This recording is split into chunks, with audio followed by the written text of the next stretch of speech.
Hello students, class 9th. I was teaching you the French Revolution. अब बात करेंगे कि क्या महिलाओं ने भी फ्रांस में रिवॉल्यूशन किया था। क्या ऐसी ज़रूरत पड़ गई कि वुमेन्स भी रिवॉल्यूशन में पार्टिसिपेट किया। From the very beginning world, शुरुआत से ही हम ये देखें कि जो वुमेन्स थी वो काफ़ी एक्टिव पार्टिसिपेंट्स थी, प्रतिभाग कर रही थी इवेंट्स में, which brought about so many important change, जिससे फ्रांस के समाज में कई सारे ज़रूरी बदलाव आए। दे होप्ड, इस आशा के साथ कि दे इन्वॉल्वमेंट वुड प्रेशराइज वेल, उनके इन्वॉल्वमेंट होने से, शामिल होने से जो रिवॉल्यूशनरी गवर्नमेंट थी उसमें प्रेशर बनेगा, दबाव बनेगा to introduce measure to improve, और जिसके कारण एक इम्पॉर्टेंट मीजर यानी तरीके अपनाए जाएंगे जिनकी उनकी लाइफ जो है उसमें इम्प्रूवमेंट आए। मोस्ट वुमेन जो थी थर्ड स्टेट की, बेसिकली थर्ड स्टेट की वुमेन ही होती होंगी भाई जो इसने रिवॉल्यूशन में पार्टिसिपेट किया, क्योंकि ज़्यादा परेशानियां तो उनको थी। Had to work for living, उनको जीवन चलाने के लिए काम करना होता था। They worked as a seamstress, seamstress कहते हैं कपड़े सिलने वाली दर्जिन, उन्हें सीम स्ट्रेस के रूप में काम करना पड़ता था, लॉन्ड्रीज में काम करना पड़ता था, या वो फूल बेचा करती थी वहाँ मार्केट में, फल बेचते थे वो और सब्जियां बेचती थी एट द मार्केट में। और वेर एम्प्लॉयड, या तो डोमेस्टिक सर्वेंट के रूप में, घरेलू नौकर के रूप में, जो फ्रस यानी जो समृद्ध लोग थे, जो रिच लोग थे, उनके घरों में काम किया करती थी मेड सर्वेंट के रूप में। Most women did not have access to education, और बहुत सारी महिलाएं तो ऐसी थी फ्रांस में जो शिक्षा तक जिनकी पहुंच नहीं थी, यानी जो शिक्षित नहीं थी और या जिनको जॉब ट्रेनिंग नहीं थी, उनके पास जब शिक्षा ही नहीं थी, एजुकेशन ही नहीं थी और जॉब ट्रेनिंग नहीं, स्किल्ड नहीं थी वो। ओनली डॉटर ऑफ नोवेल्स, अब जैसे हमने बताया नोवेल्स में राजा के सगे संबंधी या उच्च जो अधिकारी जो काम करते थे वो लोग आते थे, यानी सेकेंड क्लास में, सेकेंड स्टेट में आते थे। केवल उनकी बेटियां या जो वेल्थियर होते थे या धनी सदस्य जो थे थर्ड स्टेट में भी जो मर्चेंट या जो बिजनेसमैन थे, उनकी बेटियां ही स्टडी कर पाती थी एट ए कॉन्वेंट स्कूल में पढ़ा करती थी वो। After which their family arrange a marriage for them, लेकिन उसके बाद उन्हें अपनी बेटी की विवाह के लिए विवाह अरेंज करना पड़ता था, यानी शादी करने की व्यवस्था करनी पड़ती थी। Working women had also to care for their family, और इसके साथ साथ जो वर्किंग वुमेन हुआ करती थी, काम करने वाली महिलाएं जो काम किया करती थी, उनको अपने परिवार की भी देखभाल करनी होती थी। देयर इज कुक, उनके लिए खाना पकाना होता था। फैच वाटर, पानी लाना पड़ता था।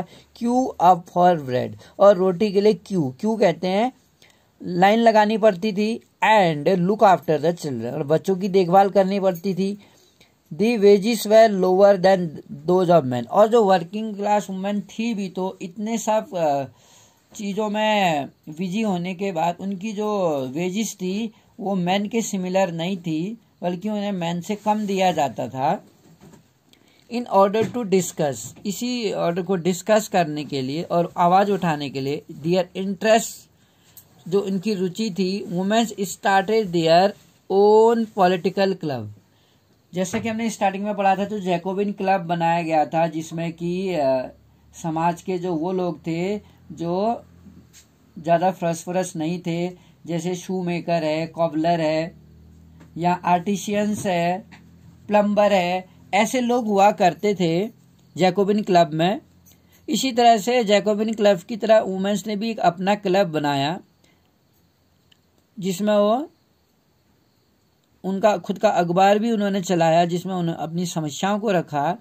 About 60 womens club came up in different French city, लगभग 60 जो थे वुमेन्स क्लब बनाए गए अलग अलग शहरों में फ्रांस के। जो सोसाइटी थी of revolutionary and Republican women was the most famous of them, जो क्रांतिकारी की जो सोसाइटी थी और जो रिपब्लिकन वुमेन थी, मोस्ट फेमस ऑफ देम, उनके लिए क्या थी, बहुत प्रसिद्ध थी। One of them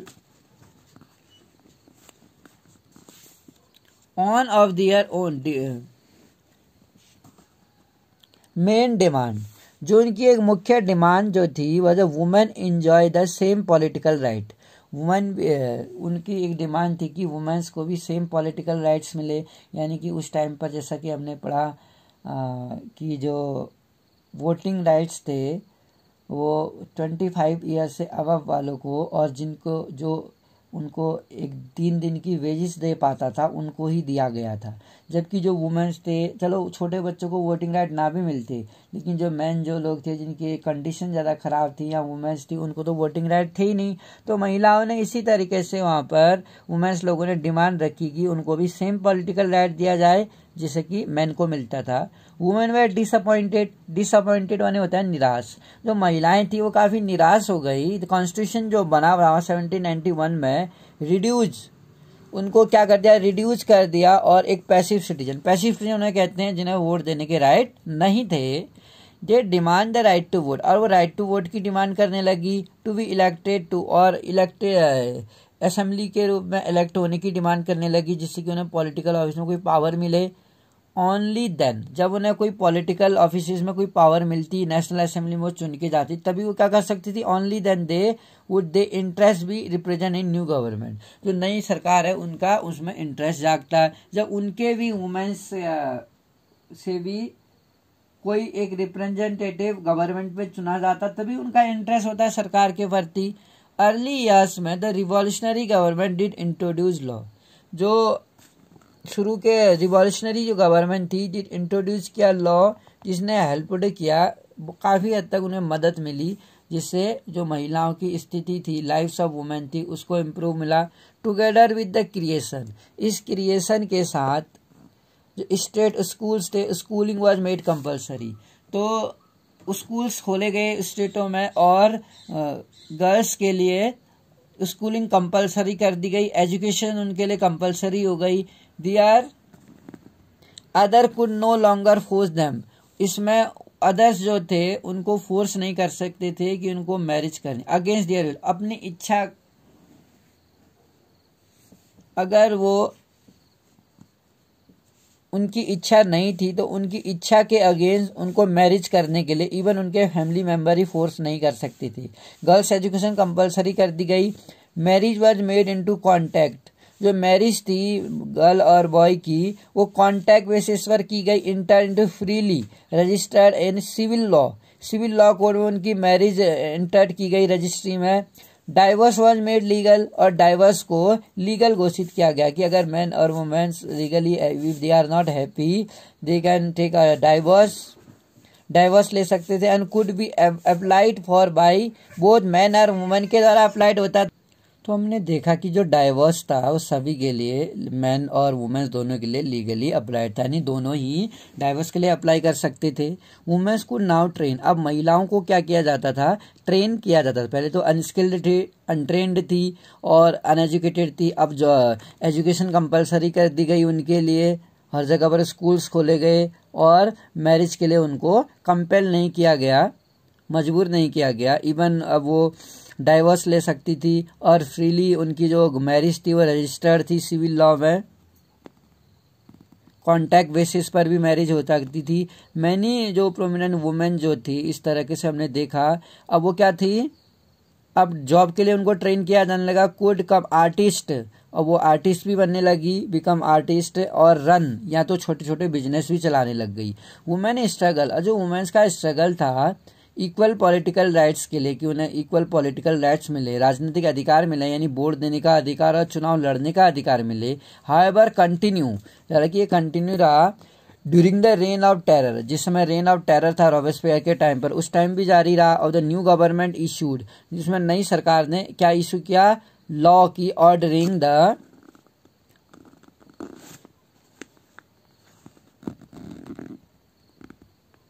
women's club and banning their political activity, जो बहुत सारे वुमेन्स के क्लोज करने के लिए जो उस समय ये आदेश दिया गया, लॉ बनाया गया कि जो वुमेन्स के क्लब थे, क्योंकि वुमेन्स ने अपने क्लब बनाए थे, अपना एक न्यूज़पेपर निकाल दिया था। हालांकि बहुत सारी जो वुमेन्स थी अनट्रेंड थी वो और स्किल्ड नहीं थी, लेकिन उन्होंने अपना एक क्लब तो बनाया था जहाँ पर वो डिस्कशन करती थी और अपना न्यूज़पेपर निकाला। तो जो सरकार आई थी, जो रेन ऑफ टेरर के टाइम में नई सरकार, उसने बैन लगा दिया इस पर और किसी भी तरह की पॉलिटिकल एक्टिविटी में उन्हें शामिल नहीं किया।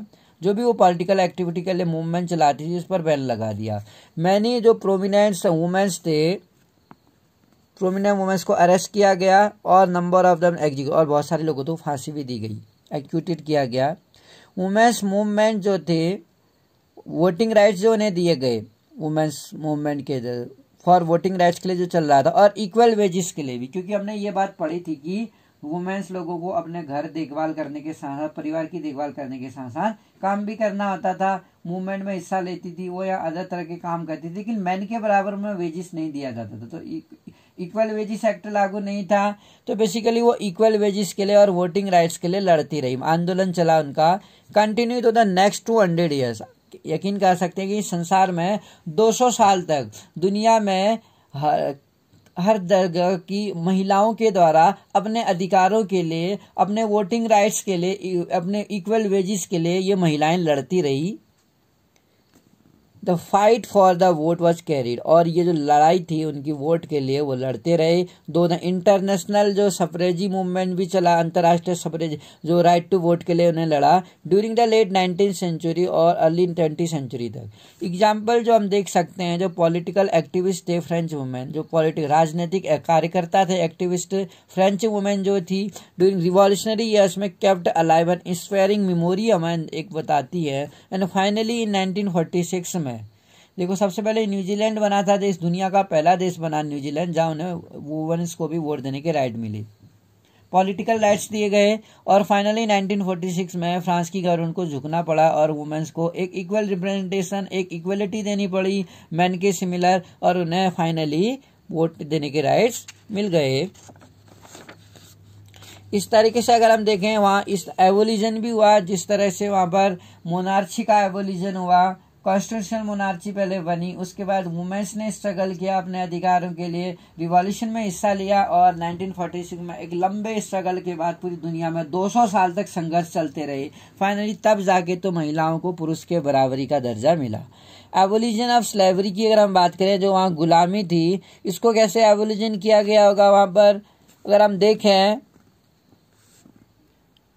The most revolutionary social reforms जो थे वहां पर, सबसे ज्यादा सोशल जो सामाजिक बदलाव वहां आया जैकोबिन रिजाइंस के टाइम पे। The evolution of slavery, slavery का एवोल्यूशन किया गया फ्रेंच कॉलोनी में, समुदाय में, कॉलोनी इन द कैरिबियंस जो मार्टिनिक्यू था और the Guadeloupe and San Domingo जो थे, were important supplies of commodity, वो क्या करते थे, इम्पोर्टेंट सप्लाईज करते कॉमोडिटी की, सच है जैसे टोबैको है, इंडिगो है, नील की खेती, शुगर है और कॉफी की। बट द रिल्यूकेंट्स, जो इच्छुक यूरोपियंस जो थे, टू गो, वो जाना चाहते थे, अन वर्क इन डिस्टेंस, बहुत दूर के इलाकों में वो जाना चाहते थे, एंड अनफेमिलियर लैंड, जो उनके लिए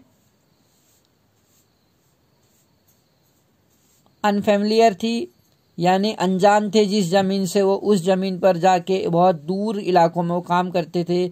main shortage of labour on the plant, और जहाँ पर वो अक्सर देखा जाता था कि वहाँ पर लेबरों की शॉर्टेज होती थी प्लांटेशन में। On this way was made by, एक ट्रायंगुलर स्लेव ट्रेड चला।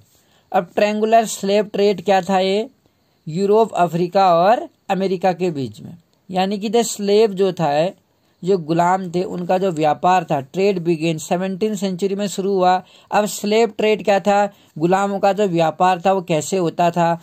फ्रेंच जो मर्चेंट थे, जो फ्रांस के मर्चेंट थे, वो सेल्ड, वो फ्रॉम द पोर्ट से सेल होते ऑफ द बॉर्ड्यूक्स और नैंथीज टू अफ्रीकन कोस्ट में जाते थे, वेर दे बॉट स्लेव्स, जहां वो क्या करते थे, स्लेव्स को खरीदते थे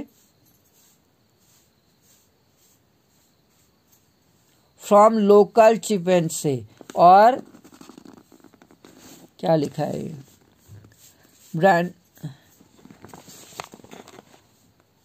ब्रांडेड तरह के and shackled the slaves were packed and tightly, उन्हें पैक किया जाता इनटू शिप में 3 months लॉन्ग वॉयवेज, वॉयवेज कहते हैं समुद्री यात्रा, 3 महीने की लंबी समुद्री यात्रा के बाद अक्रॉस द अटलांटिक होते उनको कैरिबियंस ले जाया जाता था। दे सोल्ड, और उसके बाद उनको बेच दिया जाता था, यानी कि क्वालिटी के अकॉर्डिंग, उनकी हेल्थ के अकॉर्डिंग गुलामों की बोली लगाई जाती थी, उनको नामों से नहीं बल्कि उनको एक नंबर दिया जाता था जिसमें उनको उनके हाथ पैरों में चेन से बांध दिया जाता था। द एक्सप्लॉयटेशन, और इस तरीके से जो दास होते थे उनका शोषण होता था। And labour made it possible, और इस तरीके से about made it possible to meet the growing demand. Exploitation होने से इन दासों का जो अबाउट मेड इट पॉसिबल, ये संभव हो सका कि जो उनकी ग्रोइंग डिमांड थी इन यूरोपियन मार्केट में वो बढ़ी थी, जैसे चीनी के लिए, कॉफी के लिए और इंडिगो के लिए। Port cities like Bordeaux and the Nantes owed their economic prosperity flourishing slave trade. तो प्रॉस्पेरिटी करने के उसने क्या कहा, फ्लोरिशिंग स्लैब ट्रेड वहां पर तेजी से उभरा। Through out the 18th century में अगर हम देखें, there was a little criticism of slavery. France में थोड़ी सी क्या हुई, आलोचना हुई इस दासों की। द नेशनल असेंबली जो थी उसमें एक लॉन्ग डिबेट, एक लंबी परिचर्चा बनी about there whether the right of man, जो मानव के अधिकार है, should be extended to all French subject, क्या सभी फ्रेंच प्रजा के लिए एक्सटेंड होने चाहिए, including those in the colonies. But it did not pass any law, उन्होंने कोई लॉ पास नहीं किया। फियरिंग, ये डरते कि अपोजिशन जो बिजनेसमैन है वो शायद अपोज ना कर दें, क्योंकि उन्हें फंड उन्हीं से मिलता था। Whose income depend on the slave trade, क्योंकि जो उनकी इनकम थी, जो बिजनेसमैनों की इनकम थी, वो इन्हीं ट्रेडों से आती थी, इन्हीं लोगों से आती थी। स्लेव ट्रेड जो दासों का व्यापार करते थे उनको बेच देते थे खरीद के। It finally the convention which is 1794 में एक लेजिस्लेटेड किया, सभी जो फ्री किया उन्होंने ऑल स्लेव्स के लिए, जो फ्रांस से ओवरसीज पोसेशंस में जाते थे, जो वहाँ पोसेशन हुआ। This however turn out to be short term measure हुआ। 10 years के बाद नेपोलियन री इंट्रोड्यूस, और जो नेपोलियन बोनापार्टे था वहाँ फ्रांस का राजा बना, जो उसने री इंट्रोड्यूस किया स्लेवरी को एंड मेंटेन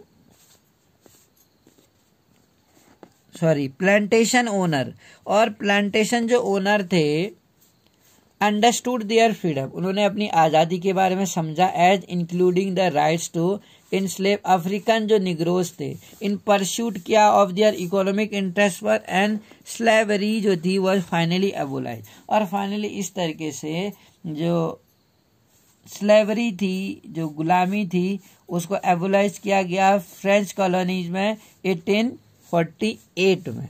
जिस तरह से 1946 में वुमेन्स को वोटिंग राइट्स मिले, ऐसा ही कुछ हुआ कि फाइनली वहाँ पर स्लेवरी को भी एबोलाइज कर दिया गया। तो जो रिवॉल्यूशंस वहाँ पर स्टार्ट हुए थे, हर एक पर्सन्स की डे टू डे लाइफ में रिवॉल्यूशन होते होंगे। रिवॉल्यूशन किया उन्होंने, तो किस तरीके से उन्होंने रिवॉल्यूशन किया होगा। Can politics change the clothes people wear, क्या जो पॉलिटिक्स है वो चेंज कर सकती है क्लोथ्स को जो पीपल वियर करते थे, और उन भाषा को जो वो बोलते थे, और जो बुक और वो किताबें जो वो पढ़ते थे। द ईयर फॉलोइंग 1789 तक इन फ्रांस में सॉ मैनी सच चेंजेस, ऐसे कई बदलाव आए मैन और वुमेन्स और बच्चों की लाइफ में। द रिवॉल्यूशनरी जो गवर्नमेंट थी टुक अपॉन देमसेल्फ, उन्हें अपने आप एक लॉ पास किया that would translate the ideal of liberty and equality in everyday practice. हर एक के रोज के जो एवरीडे प्रैक्टिसेस में यूज आदमी काम करता था, उनके लिए कुछ एक लिबर्टी, एक स्वतंत्रता और समानता को रिलेट करता हो, ऐसा लॉ उन्होंने पास किया। वन इम्पोर्टेंट लॉ जो था केम इनटू इफेक्ट में आया जो soon after the storming of the vastly. Vastly में एक स्टॉर्मिंग आने के बाद इन द समर ऑफ 1789, जहां पर सेंसरशिप को एबोलिशन किया गया। अब ये सेंसरशिप क्या थी हम देखेंगे इन द ओल्ड रिजाइम, पुराने तंत्र में, all written material and cultural activity, जो सभी लिखित मटेरियल्स थे और जो कल्चरल एक्टिविटी थी, सांस्कृतिक क्रियाकलाप, बुक्स थे, न्यूज़पेपर थे, प्लेस थे, कुड बी पब्लिश, वो पब्लिश हो जाते थे और perform only after they had been approved by the censor of king. राजा के सेंसस के बाद, यानी राजा की रजामंदी के बाद कोई भी न्यूज़पेपर या कोई भी आर्टिकल, कोई भी बुक में कोई भी आर्टिकल जो छपता था राजा की सेंसस के बाद छपता था, नहीं राजा परमिशन करता था या राजा की जो अथॉरिटी थी, राजा ने जिसको अथॉरिटी दी थी उनके द्वारा जब ऑथराइज होता था वो आर्टिकल तब जाके पब्लिश होता था पहले। नाउ द डिक्लेरेशन, लेकिन अब ये डिक्लेरेशन किया गया जो राइट्स ऑफ मैन थे और सिटीजन के प्रोग्राम, फ्रीडम ऑफ स्पीच की उन्हें बोलने की आज़ादी मिली। क्योंकि पहले तो ऐसा था नहीं कि राजा के बारे में या किसी मंत्री के बारे में हम कुछ भी छाप दें किताबों में या किसी बुक में कुछ भी आर्टिकल लिख दें, क्योंकि राजा जब उसको देखता था, उसको ऑब्जर्व करता था, उसके बाद उसकी अथॉरिटी के बाद, उसकी सेंसरशिप के बाद छपता था। लेकिन बाद में ये महसूस किया गया कि एक पर्सन को या एक नागरिक को, सिटीजन को फ्रीडम ऑफ स्पीच होना चाहिए एंड एक्सप्रेशन, अभिव्यक्ति, भाषण देने की व्यक्ति होनी चाहिए, ओपिनियन को एक्सप्रेस करने की एक नेचुरल राइट मिलना चाहिए उन्हें, हर नागरिक को। न्यूज़पेपर जो थे और पॉम्पलेट जो थे, बुक्स एंड प्रिंटेड पिक्चर जो थे, फ्लडेड टाउन ऑफ फ्रांस, इससे क्या हुआ, फ्रांस के शहर में एक फ्लोडेड, बाढ़ जैसी आ गई, क्योंकि इतनी ज़्यादा बुक हैं, इतने ज़्यादा अखबार, इतने पॉम्पलेट और प्रिंट पिक्चर, कल्चर, मीडिया आप देखते हैं इतने ज़्यादा। आजकल तो ई न्यूज़पेपर हम देखते हैं, ऑनलाइन हम न्यूज़पेपर पढ़ लेते हैं, तो एक बाढ़ जैसी आ गई। From where they travel rapidly into countryside, जिसमें वो गांव में भी तेजी से क्या गए, ट्रेवल्ड होने लगे। दे ऑल डिस्क्राइब, उन सभी लोगों ने डिस्क्राइब किया और डिस्कस किया इस इवेंट्स के बारे में, changes taking place in France. Freedom of press, freedom of press मिली, इसका मतलब था कि एक बोलने की आज़ादी मिली उन्हें, फ्रीडम ऑफ प्रेस उन्हें मिला। इसके तहत they all describe freedom of press also mean the opposing view, जो कोई इवेंट्स था जो एक्सप्रेस कर रहा है उसको अपोज करने का भी राइट मिला कि हम उसके अपोज में अपने विचार रख सकते हैं। Each side show the convenience जो थे, the other its position through the medium of prints.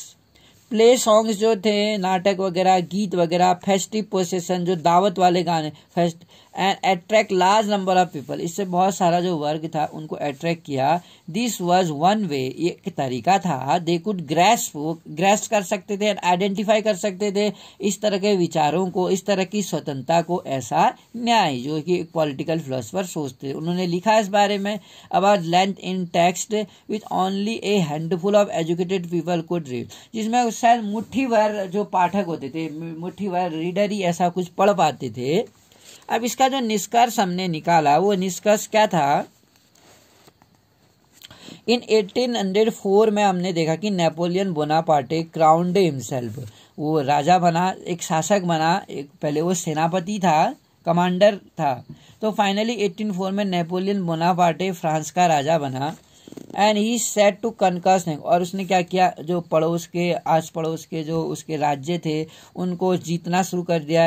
European countries जो थी, disposing dynastic and creating kingdom which he place number of his family, उसने कई सारे जो फैमिलीज थे, number of family. Napoleon saw his role as a moderniser in Europe, moderniser के रूप में देखा उसने अपना रोल, और उसने क्या किया, ही इंट्रोड्यूस्ड मैनी लॉज, कई सारे कानून बनाए उसने, such as a production of private property land, एक तो उसने लॉ बनाया जो प्राइवेट प्रॉपर्टी लैंड्स थी उसको प्रोटेक्शन दिया, यूनिफॉर्म सिस्टम किया, और एक वेट माप तोल प्रणाली, तभी कहते हैं माप तोल प्रणाली फ्रांस की देन है। प्रोवाइड बाई डेसिमल सिस्टम भी उसने इंट्रोड्यूस किया इनिशियली आने वाले सालों में। And initially many saw Napoleon as a liberator, initially हमने देखा आने वाले समय में बहुत सारे लोगों ने नेपोलियन को एक लिबरेटर के रूप में देखा, would bring freedom for the people, जो क्या करेगा, लोगों के लिए एक फ्रीडम लेके आता। But soon the Napoleonic armies came to be viewed everywhere as an invading force के रूप में देखने लगी army. He was finally defeated, finally क्या हुई, वो डिफीटेड हो गया वाटरलू के युद्ध में। बेल्जियम में गांव है वाटरलू, वहां पर हार गया। मैनी ऑफ हिज मीजर्स जो अपनाए गए दैट कैरीड द रिवॉल्यूशनरी, जिसने क्या किया, जो ये रिवॉल्यूशनरी आइडियाज थे, लिबर्टी, जो मॉडर्न लॉज थे, अदर पार्ट ऑफ यूरोप में भी देखे जाने लगे। ये बहुत सारे जो उसने मेजर किया था, कैरी रिवॉल्यूशनरी जो उसके आइडियाज थे लिबर्टी के लिए, वो यूरोप के अदर भागों में भी उसका इम्पैक्ट पड़ा on people long after Napoleon Bonaparte जब गद्दी से निकल गया, हार गया था वो वाटरलू के युद्ध में। आइडिया ऑफ लिबर्टी जो थी, उसके विचार थे जो थे, डेमोक्रेटिक राइट्स मोस्ट इंपॉर्टेंट जो थे, लीजेसी फ्रेंच रिवॉल्यूशन के लिए मानी गई। These spread from France to rest of Europe, जो फ्रांस से थे, फ्रांस से यूरोप के और भागों में फैली। और 19th सेंचुरी में जो फ्यूडल सिस्टम जो था वहाँ का वह एबोलिश किया गया। कॉलोनाइज पीपल जो थे रिवर्क्ड किया, उन्होंने दोबारा काम किया था। आइडिया ऑफ फ्रीडम जो था फ्रॉम बॉन्डेज से लेकर movement to create sovereign nation state तक, जहाँ पर संप्रभुता हो, सब लोगों को इक्वल राइट मिले। टीपू सुल्तान जो हमने देखा, मैसूर का शासक जो था, और राजा राम मोहन रॉय, टू एग्जाम्पल हैं individually who respond to ideas coming from revolutionary France के। बहुत सारे जो आइडियाज थे उनको फॉलो करते थे, मानते थे, उनकी नज़र में वो अच्छे थे। Basically, I thought that perhaps you understood a little bit of this chapter, and perhaps if you revise the lesson, the most things you will able to understand. Thank you for listening me.